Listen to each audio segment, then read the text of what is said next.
you, Ken. I'm Nwoga, Dr. Nwoga. I'm a sports enthusiast. I'm a medical doctor. I'm a businessman, ICT professional, consultant, business consultant, and somebody very interested in sports, participating in sports programs, member of many sports clubs, and advise many sports associations.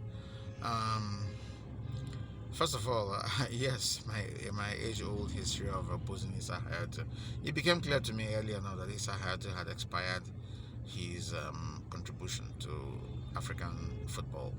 African football was not doing well in the sense that African football was getting disconnected from the world football, starting with an African calendar.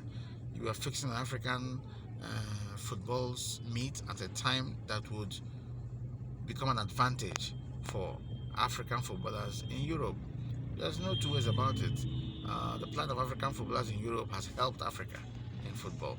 So if you're going to do a calendar that now disadvantages them, puts them at a situation where they now become less marketable, obviously you're doing damage to the sport in Africa.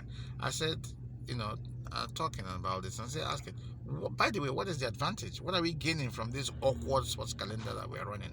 No benefit, if anything, just negatives, all losing. So I went for CAF Award again, which I normally attend, the CAF Award, and I got to see Isa Hayatou was even being helped onto the stage.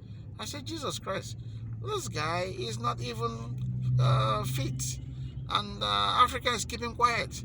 Are we going to sink? No, no way. He has been there for God knows how long, 20 years, whatever. I said, no.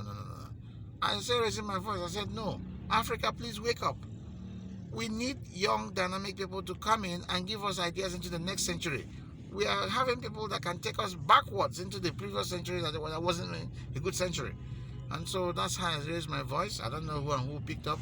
And thank God that eventually Isa Hayatou was finally exited.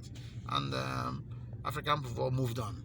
And I hope it's a lesson for everybody that we continue to move on and do better and better for African football. That's for Isa Hayatou. Listen, make no mistake, he made his contributions. I'm sure he must have been very useful to African football at some point. But people can outlive their usefulness, and that's exactly what happened, and it became a problem. So I hope we continue to move on in every other sport in Africa. We have a lot of catching up to do. You can't do that by going backwards.